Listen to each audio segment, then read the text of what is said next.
Então, já que a season acabou, não tem mais local pra eu jogar, não tem Major pra eu jogar mais, e meu próximo torneio é só Mundial, eu acho que é o momento certo pra eu fazer uma reflexão sobre o que eu achei de tudo até agora. Mas, primeiro, eu acho que faz sentido eu me questionar sobre o que significa o Mundial pra mim. Porque uma coisa que eu percebi já há uns tempos atrás, das visões diferentes que alguém pode ter sobre esse evento. Que é o seguinte, o Mundial, ele, até pelo próprio nome, é um torneio. Só que construiu-se um evento enorme em volta desse torneio, ao ponto de que é interessante você ir para o Mundial, mesmo que não fosse para competir, entende? É muito comum criadores de conteúdo serem convidados, inclusive, por conta disso, e tem vários eventos no entorno. Por exemplo, lá no Havaí, mesmo antes do dia do torneio, estava tendo eventos recreativos em áreas de hotéis próximos. O próprio salão de evento, que na verdade o local de evento, que tinham vários salões, tinham salões com temas diferentes. Então tinha um lugar que o pessoal podia ver um museu de coisas de competitivo, tinha algumas artes. Vocês já viram aquelas promoções de competições de artes para virar cartas? Eles tinham uma exposição dessas artes num tamanho maior, como se fosse um museuzinho de arte, sabe? Bem legal. Lugares de trocar carta, lugares de comprar produtos também, né? Alguns outros eventos recreativos tinham coisas, sabe? O Mundial é interessante de você ir, independente se você está competindo ou não. Só que, com certeza, o evento principal é a competição. E se o Mundial é interessante de ir, independente de você estar classificado ou não, você meio que vai se tender a acreditar que quem vai para o Mundial como competidor tem que ter a mentalidade de competidor para aquele torneio. Mas isso não é necessariamente a realidade. Muita gente quer ir para o Mundial como competidor porque isso dá satisfação para ele de acreditar que ele merece estar lá, mesmo que ele tenha sido tipo o último colocado ou classificado na beirola ou nas regras antigas classificado com o mínimo de pontos possíveis e ele vai para o Mundial só para perder as 3 primeiras e fazer outra coisa. Tem um detalhe interessante, né, que é a pessoa, ela quer classificar para o Mundial, mas não necessariamente quer ir bem no Mundial, ou faz questão de ir bem no Mundial. E é interessante porque você poderia só pegar o invite, né, de espectador. Mas eu entendo que deve ser uma parada do tipo, o convite de competidor é como se fosse o passe completo, enquanto que o de espectador fosse só um passe intermediário, que você não pode aproveitar tudo do evento, sabe? E eu fico me perguntando se esse é o raciocínio, porque tá aí, eu não sei se eu iria pro Mundial se não tivesse classificado, mas também porque competir é muito importante para mim, então tem essa diferença. Então, o ponto que eu quero chegar aqui é, beleza, é um torneio que tem todo um evento, um festival construído em volta. Então a gente tem que pensar que conseguir um invite de competidor é realmente um desafio, é realmente uma competição. E que seja mais fácil ou mais difícil de conseguir, tem que ter um certo desafio, porque se todo mundo classificar para o Mundial, a season inteira perde sentido. Então tem que, de certa forma, ter um filtro para dar o prestígio e dificuldade que o torneio tem como proposta, né? Porém, eu acho que esse ano isso foi feito de maneira muito caótica, de maneira muito desorganizada. Sim, foi a primeira vez que eles fizeram as coisas desse jeito. É claro que iam ter problemas, mas é que eu acho que os problemas que nós tivemos nessa temporada foram tão óbvios de que ia acontecer. Tipo, primeiro dia, quando a regra foi anunciada, muita gente olhou e falou, pera, isso não vai dar problema XYZ? E deu. E aí eu queria falar alguns problemas que eu percebi Então, vamos a eles. Mas vamos então ao primeiro grande tópico que eu tenho para falar, que são sobre os locals e os majors.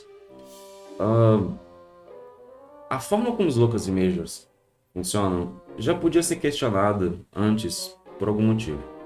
Mas com esse sistema novo de top 50, no caso top 58, eu sinto que esses torneios, os defeitos deles, ficaram ainda maiores, ou pelo menos mais evidentes, e eu queria falar sobre eles. Eu tô com minha listinha aqui. Primeira coisa, sobre os majors. Normalmente, os majors não vão ser na cidade onde você mora. Ou pelo menos a maioria não é na cidade que você mora, né? Então, pensando em Brasil, normalmente a gente vai ter um LEC em São Paulo, um regional no Sudeste, um regional no Sul, um regional no Nordeste. Pode ser que mude alguma coisinha aqui e ali, mas em geral vai ser nesse esquema. Então, independe de onde você mora, você viaja pelo menos 2 vezes, se você quiser jogar os 4. Tem um impacto financeiro aí, mas até aí já tinha antes. Só que agora o peso é um pouco maior, porque como você tá numa corrida e não mais só no objetivo de bater uma meta, você meio que tem que ir em todos, né? E não é todo mundo que tem essa condição financeira. E o argumento de que se você não tem dinheiro para jogar VGC, você não deveria jogar VGC, é só babaca, sabe? Não tem outra palavra para dizer. Porque, tipo, a comunidade quer crescer, a comunidade quer expandir, e aí você coloca um paywall gigantesco na frente dessa expansão, e você tá só matando o jogo. Você tá só acabando com o cenário competitivo dele. Você não tá incentivando nada, entende? Construir majors, criar majors na sua região, ter esses majors, incentiva. Tornar esses majors complicados de se participar é quebrar a sua proposta inicial, sabe? Ainda mais as datas. Rapaz, que datas mal escolhidas. Impressionante. Colocar um regional em Fortaleza logo depois do carnaval. Tipo, se eu não me engano, se você realocasse esse regional para 1-2 semanas depois, o preço tava, tipo assim, das passagens tava absurdamente menor. Então, quem escolheu essas datas, sabe? Mas existe outro problema. Eu tô falando sobre como que os majors importam tanto que perder a vaga no major, não participar de um major, pode genuinamente significar você não classificar. Coisa que aconteceu nessa temporada com alguns amigos meus. Em contrapartida, os locals, eles sofrem um problema inverso. Eles deixam de importar, porque os majors, eles sempre tiveram... Os locals sempre tiveram a proposta de completar a conta, fechar números. Que é, eu preciso de, sei lá, 400 pontos para classificar para o Mundial. Eu tô com 350, eu posso completar isso com locals, entende? Não preciso fazer uma grande viagem. Então, a ideia dos locals, na minha visão, é arredondar números que não eram muito amistosos, vamos dizer assim. Só que não é esse mais o caso. Agora os locals servem para desempatar entre pessoas que tiveram resultados parecidos em majors. E a problemática aí é os locals não são igualmente distribuídos entre essas pessoas. Então, vamos dar um exemplo. Em São Paulo tem muito mais local do que, sei lá, em alguma cidade qualquer do interior do centro-oeste. Porém, os locals de São Paulo são muito concorridos. Então, tem situações como, por exemplo, Belo Horizonte mesmo, que tem locals com uma frequência legal, mas não tem tanta competição em cima dos locals. Então, eu sinto que eu tenho um certo benefício de conseguir pontos de locals que certas pessoas em outros lugares não vão ter. E então, se eu tivesse numa situação complicada de pontos para classificar, os meus locals me ajudariam, enquanto que atrapalhariam locals de outras pessoas, entende? A justiça desses locals não tá muito legal. Um camarada que foi mediano, tipo assim, naquela pontuação mínima de cada regional que ele foi, consegue juntar pontos suficientes com os locals para passar alguém que foi muito bem em um Major, mas não tinha muito como ir em outros. Sem contar o Global Challenge, que é um torneio completamente à parte e que a pontuação do Global Challenge é muito caótica. Tipo, você vai pegando as primeiras posições, do nada, bum, o cara ganha muito mais pontos do que o esperado. E a dinâmica e a organização financeira da pessoa fica maluca. Tipo, você não tem como pegar o calendário da temporada e falar, eu vou nesse.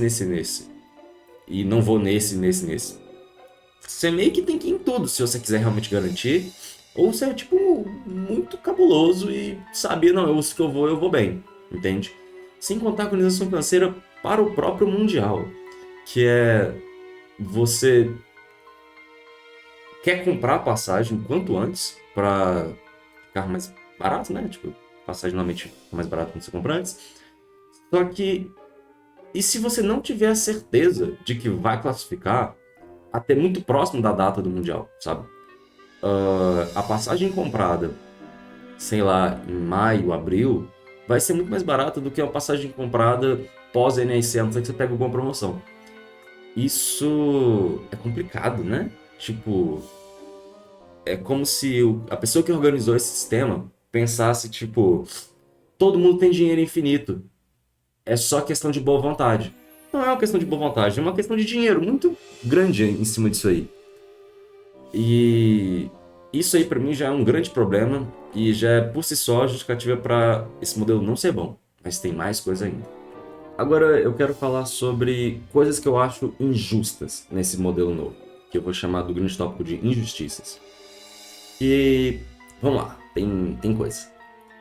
Primeiro, o número 50, ele é muito arbitrário, porque não tem como você prever que dos 50 para o 51 vai ter uma discrepância de pontuação ou resultado para falar, não, a partir daqui realmente é justo. E mesmo que você agora trabalhe com o número 58, não tem uma discrepância genuína. Eu tenho aqui a tabela. O 58 tem 727 pontos. O 59 tem 725, são 2 pontos de diferença. Esses 2 pontos é trocado de local, é tipo assim, um cara pegou uma combinação de locals que foi a mesma coisa, só que tipo, uma resistênciazinha diferente que o cara teve no torneio, 2 pontos a mais, sabe? É realmente justo que tipo, o cara do 727 passe e o do 725 não? Eles realmente tiveram uma season tão diferente uma do outro, né? Pra que um é merecedor de ir para o Mundial de Pokémon e o outro não. Sabe? Tipo, pra mim eles têm praticamente a mesma pontuação. Então eles provavelmente estão mais ou menos no mesmo nível de esforço, sabe? Fica feio, porque... Beleza, não tem como prever isso. Mas dava pra prever que 50 ia ser pouco. Eu sei que eles quiseram colocar um número menor pra não arriscar nada.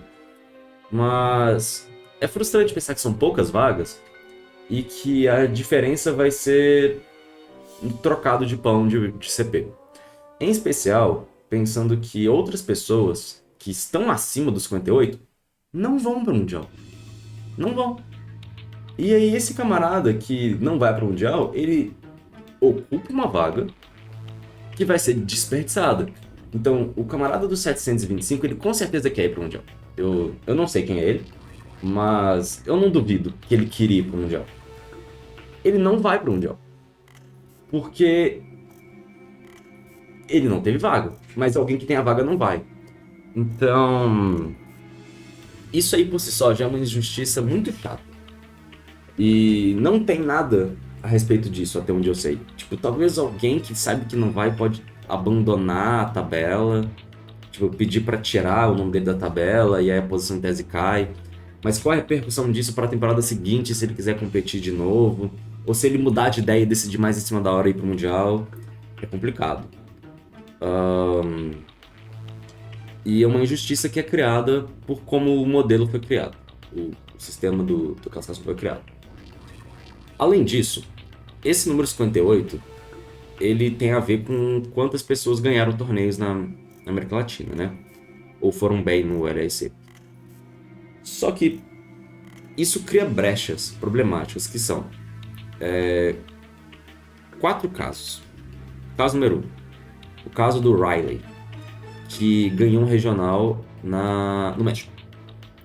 O Riley não é do México, não é da América Latina, ele é dos Estados Unidos. Ele foi lá para ganhar CP porque ele tá sempre brigando pelo TA da América do Norte, né? No caso da América Anglo-Saxônica, que seria o nome certo.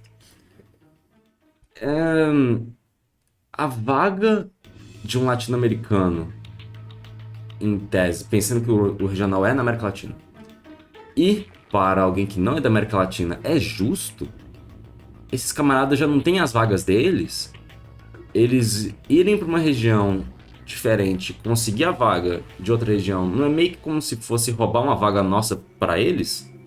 Em especial pensando que é um cara que já ia classificar de qualquer forma, isso foi basicamente por ganância de CP para conseguir o Trevor Awards, que ele não precisa, porque eu tenho quase certeza que o Riley é rico. É tipo, nossa, Pokémon, era isso mesmo que você queria que fosse? Desse jeito mesmo? Ou tipo, vocês não pensaram nisso? E aí vem o caso número 2, que vai piorando. O caso da África do Sul, em que eu não sei como é que faz para o pessoal da África do Sul classificar para o Mundial, mas mesmo que fosse os piores casos, tem Major na África do Sul e daria para o campeão do Major classificar, pelo menos isso. Pessoas de outros países viajaram para a África do Sul. Europeus foram para a África do Sul, do outro lado do planeta, para ganhar CP. E aí, não é justo com o pessoal da África do Sul, que, beleza, quem ganhou foi da África do Sul, mas poderia ter perdido vaga para esses europeus, como também não é justo com outros europeus, que tem que ficar jogando torneios super difíceis na Europa, enquanto que um camarada que tem dinheiro viajou para a África do Sul e pegou o segundo lugar. Eu acho que foi, tipo, top 4 quase todo foi europeu, não lembro. Mas eu lembro que o segundo lugar foi europeu, se não me engano. E ele ganhou o CP de segundo lugar e claramente disparou na tabela, porque ele foi para um Major de 8 pessoas. Tipo, não é justo nem com o pessoal da África do Sul e nem com o pessoal da Europa. E tem casos parecidos assim também na Oceania, se eu não me engano. E, tipo, cria mais daquele cenário que eu falei, de que quem põe mais dinheiro na situação sai na frente e nem tem tanto mérito assim. Porque se você joga muitos Majors, mesmo que o BFL te barre, ele não te barre de tentar otimizar o BFL. Então, pensando que um jogador vai ter suas inconsistências na season, né? A cal para classificar para o Mundial é gastar dinheiro. E até que ponto é isso que a Pokémon quer? A Pokémon realmente acredita nisso? Que quem gasta mais dinheiro... Porque se for mais dinheiro com eles, eu até entendo. Mas quem vai estar ganhando mais dinheiro é a companhia aérea, sabe? Tipo, sei lá, dono de Airbnb. Mas até aí, tá. Esquece a questão de dinheiro. Vamos pensar, então, no terceiro caso, que é o que eu acho que é o ponto principal da injustiça. Uma pessoa pode conseguir mais de um invite ao mesmo tempo. Que é o caso de 3 pessoas que eu tenho ciência, que é Max Morales, Wolf Glick e Michael Kelch. Que o Max Morales tem 2 vitórias de regional. Parabéns, isso quer dizer que ele é um jogador incrível. E com certeza eu perdi pra ele no último jornal, né? Eu com certeza sei que ele joga muito bem. Só que assim, já que o Max já tinha ganhado o regional, por que não passa o invite automático dele como campeão de Santiago pro Kenneth, que era o segundo colocado, que não tinha um invite, entende? Ele tinha um invite por CP, mas ele não tinha um invite por classificação direta. O que significaria que se o invite dele, se ele ganhasse o invite direto, ele perderia o invite de top 50, porque ele não precisa, isso desceria, e aí o camarada do 625 teria classificado, entende? Então, é bobo isso, de que um cara que, se o cara for muito bem na temporada, ele reduz o número de competidores no Mundial. É tão simples, é só tipo, passa a vaga pro próximo, sempre vai ter um próximo pra pegar essa vaga. E sempre vai ser alguém do top cut, então tipo, vai ser justo, vai estar tudo bem. Sem contar o caso do Michael Cash. O caso do Michael Cash é maluco, que é tipo, ele tem 4 invites. Que é o invite de ter ido bem no Mundial passado, o invite de estar no top 75, eu acho, na Europa, o invite de ter ganhado 2 regionais. Então, em tese, os invites, não todos os invites deles sacaneiam, mas os 2 últimos sim. Então, duas pessoas a menos vão classificar na Europa porque o Michael Cash é muito bom. Isso foi um erro de design da temporada? Ou isso realmente foi proposital? Eles realmente estão num sistema de eu quero reduzir ao máximo o número de competidores? E se essa é a proposta, por que então quem ganha regional desconsidera da tabela? Entende? Porque tem um cenário só que desconsidera a tabela e todos os outros não desconsideram. Isso é só estranho. Por fim, tem uma discrepância de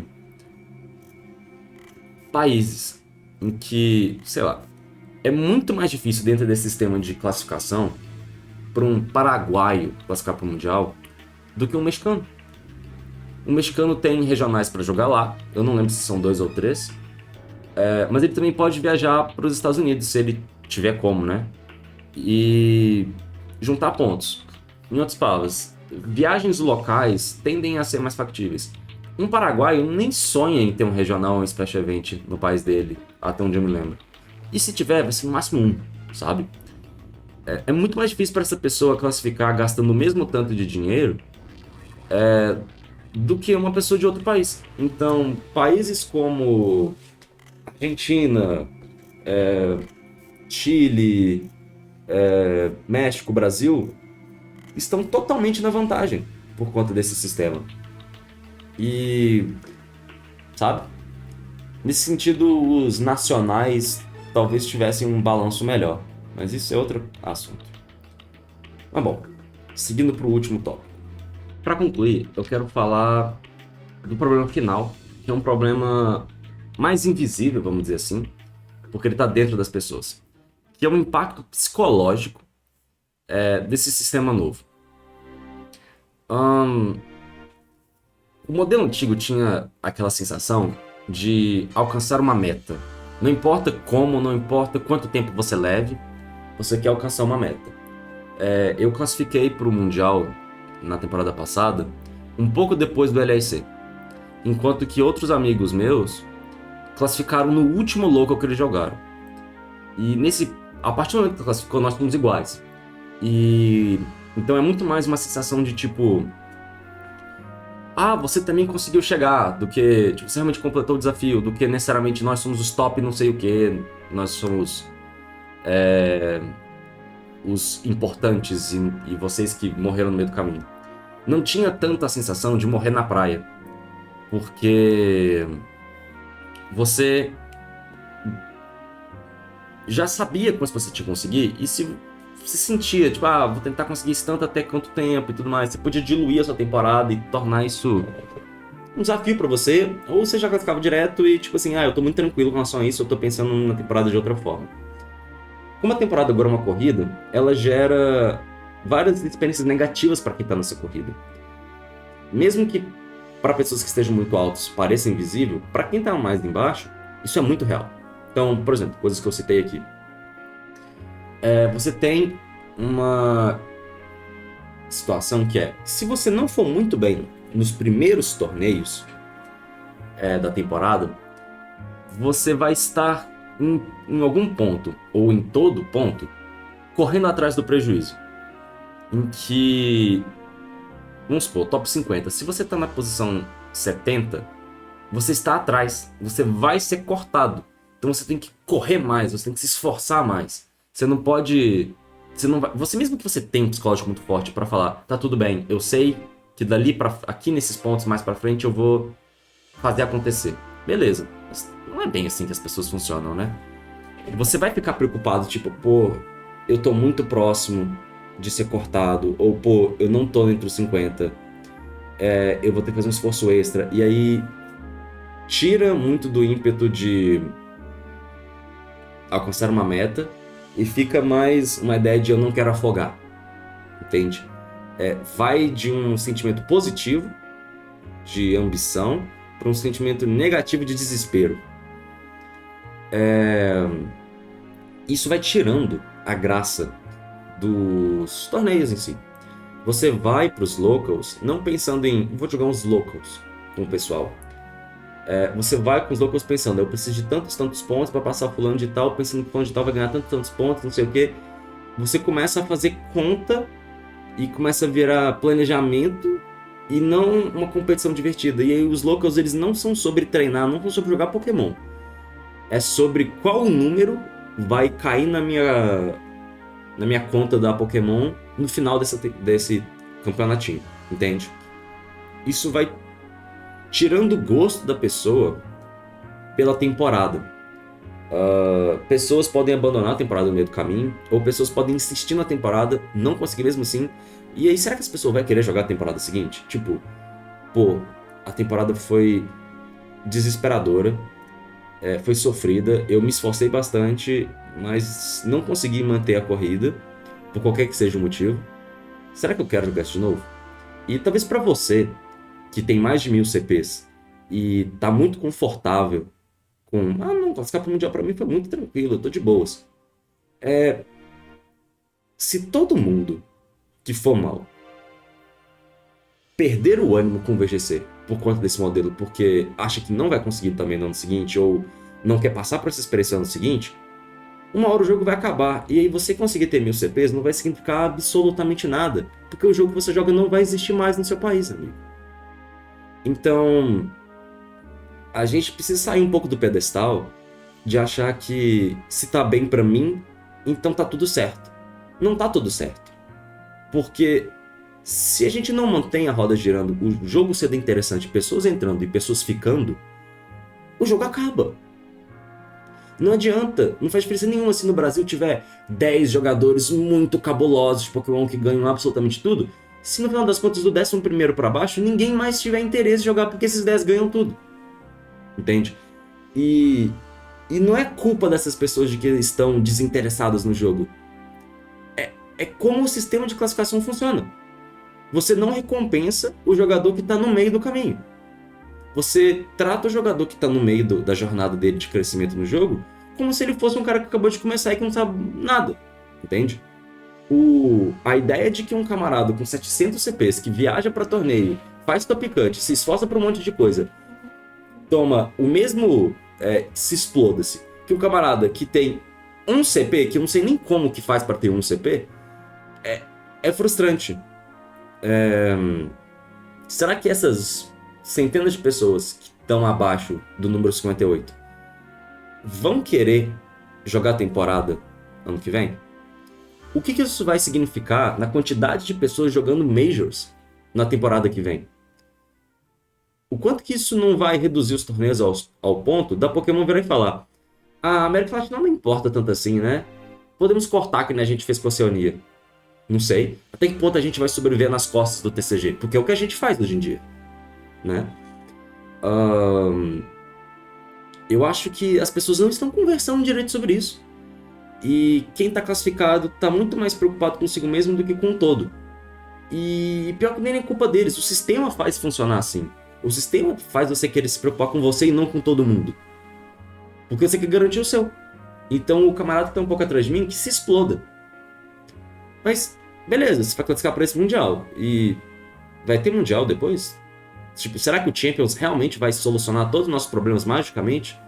E aí não vai ter mais problema de participação em torneios de VGC? Será que vai ser isso mesmo? Isso me frustra, isso me irrita. E como, mesmo estando do lado de quem está classificando, a maioria dos meus amigos está do lado de quem não classificou.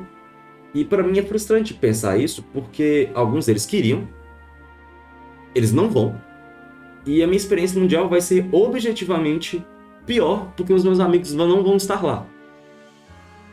Porque eles passaram uma temporada inteira se esforçando e sofrendo para classificar, não classificaram, e é isso aí. É gosto azedo para eles e não tem nenhuma lição de moral em cima disso não. Entende? Seja muito bom, tenha muito dinheiro e faça acontecer, ou, cara, a gente não se importa. Obrigado por jogar os torneios que você jogou, ano que vem tem de novo, jogue de novo. Sabe? É tipo, frustrante, muito frustrante. Sem contar, pra arrematar, tem aquela sensação horrível de torcer uns contra os outros, né? Porque a galera que tá nas últimas posições, eles não estão nem mais torcendo para que eles consigam resultado, eles estão torcendo para que os outros não consigam. Então, por exemplo, a pessoa que tá em último, eu sei que ela não vai pro NEC. Então, a experiência NEC dele não é assistir um torneio simplesmente. É torcer contra absolutamente todo o resto da América Latina, que não está acima dele. Então, com exceção de 57 pessoas da América Latina, qualquer outro latino-americano, ele vai querer torcer contra essas pessoas para que elas não o passem. Entende? E aí, voltando àquele tópico que eu tinha começado esse bloco falando de... eu consegui atingir a meta, amigo, você não conseguiu, boa, não sei o quê. Não, agora é tipo... sou eu ou aquele cara? Um dos dois sobrevive. Tomara que seja eu. Como que isso não é óbvio que isso vai causar estresse nas pessoas? Se for entre dois amigos, então é pior ainda. Tipo, essa temporada deteriorou psicologicamente muitos jogadores. E causou um nível de frustração muito grande. E eu percebo que a quantidade de CPs relaciona-se diretamente com o quanto que as pessoas parece que se importam com isso ou não. Isso me frustra. Porque eu quero pensar nas pessoas... eu quero pensar no cara que tá em 59. Eu quero pensar o quão mal esse cara tá se sentindo, porque ele provavelmente se esforçou bastante e não classificou, sabe? Mas é isso. Eu acho que eu já falei bastante. Eu acho que eu já critiquei bastante. E eu só queria concluir de que, pra mim, o Mundial é sim um torneio, mas ele é, antes disso, uma grande experiência de Pokémon. E eu gostaria que o Mundial fosse montado e pensado priorizando proporcionar a máxima experiência de Pokémon para os seus fãs. E por mais que tenham probleminhas aqui e ali, eu acho que ela tem que priorizar a satisfação dos seus jogadores. E tem sempre como lidar com isso. E por mais que eu saiba que isso é uma coisa que a Pokémon nunca vai fazer na vida dela, talvez pegar uns feedbacks do público, sabe? Aceitar umas pedradas aqui e ali. Pedrada de jogador não vai mudar nada, vocês continuam podres de rico. Mas tem uma dinâmica melhor de conversa. Porque, eu não sei se você sabe, a Pokémon, a Game Freak e todo mundo envolvido, eles escutam as reclamações. Os feedbacks chegam em quem importa lá. Só que eles têm o modelo deles de lidar com esse feedback, que em geral leva muito tempo para se transformar em alguma coisa. O exemplo que eu tenho para dar é: vocês realmente acham que o Tundurus foi nerfado, e o Prankster, Thunderwave, o Swagger, tudo foi nerfado da geração 5 para 6, se eu não me engano, à toa? Não foi. Essa crítica chegou lá, entende? Só que as pastas de tartaruga que as coisas mudaram. E eu acho que feedbacks chegam na Pokémon. Só que eles não demonstram que estão escutando a gente. Eles escutam em silêncio. E isso causa sofrimento para os jogadores. Mas eu entendo que em algum ponto administrativo e de organização faz muito mais sentido para eles. Mas é aquilo. A temporada é sobre a gente, né? Então, eu acho que a gente tem que falar. Eu acho que a gente tem que questionar e principalmente se juntar. Parece que eu tô falando de outras coisas, mas eu tô falando de Pokémon, tá, gente? Mas é isso. Muito obrigado por ouvir o meu textão, reclamação, reflexão, sei lá o que, sobre a temporada. Eu espero que você que se sentiu representado por alguma coisa que eu falei tenha gostado e continue tentando Pokémon. Pokémon é legal, cara. As coisas estão melhorando. Mesmo que de maneira esquisita, eu acho que elas estão melhorando. Não desista. Mas é isso. Eu gostaria muito também, por fim, de pedir que vocês compartilhem os seus pensamentos e sentimentos sobre essa temporada, sobre qualquer coisa que eu falei aqui, nos comentários. Eu leio tudo, né? E gostaria de saber o ponto de vista de pessoas que estão em situações diferentes. Seja você uma pessoa com mais de 1000 CPs, seja você uma pessoa no meio da classificação, seja você uma das pessoas que está naquela beirola dos 58, seja você uma pessoa que está longe dos 58 e viu o sonho brilhar lá de longe. Eu quero escutar o que vocês têm a falar. Não sei quanto as minhas críticas parecem fundadas ou não para vocês, mas é isso. Muito obrigado por ter assistido e bora pro Mundial.